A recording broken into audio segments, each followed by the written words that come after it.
एबे भी आंचलिक पाणीपाग विज्ञान केन्द्र पक्षर पाणीपाग को नहीं एक बड़ खबर सामना को आसी। सूचना अनुसार आज सन्ध्यारे राज्यर कालबैशाखी वर्षा संभावना 10 जिला को येलो वार्निंग जारी। आज सन्ध्यारे राज्य में भयंकर कालबैशाखी वर्षा होबार संभावना रही। राज्यर विभिन्न स्थान में बिजुली घड़घड़ी सह वर्षा संभावना रही। वर्षा समय 30 रु 40 किमी बेगर पवन बही पारे। तेबे आसंता 2 दिन येलो वार्निंग जारी करछि पाणीपाग विभाग।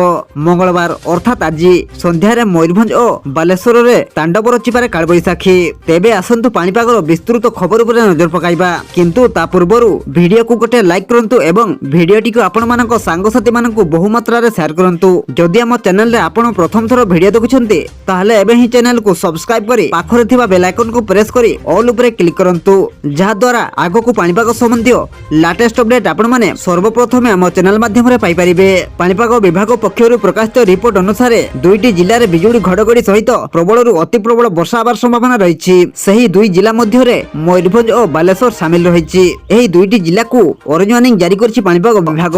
एही दुई जिल्ला रे बिजुली घड़घड़ी सह 50 रु 60 किलोमीटर बेगर पवन बही पारे। सेहीपरि 10 जिला को येलो वार्निंग जारी करछि पाणीपाग विभाग।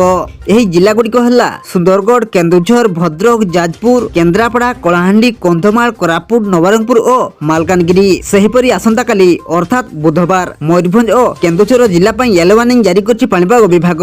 एही दुई जिल्ला रे वर्षा सह 30 रु 40 किलोमीटर बेगर पवन बही पारे। तेबे काली एही दुई जिला को मिसाई उपकूल ओडिशा, उत्तर ओडिशा और दक्षिण ओडिशार 14 जिल्ला रे हालुकारू मध्यम धरणर वर्षा संभावना रही। आसंता 28 तारिख पर्यंत राज्यर विभिन्न अंचल हालुकारू मध्यम धरणर वर्षा संभावना थिबा पाणीपाग विज्ञान केन्द्र पूर्वानुमान करिछि।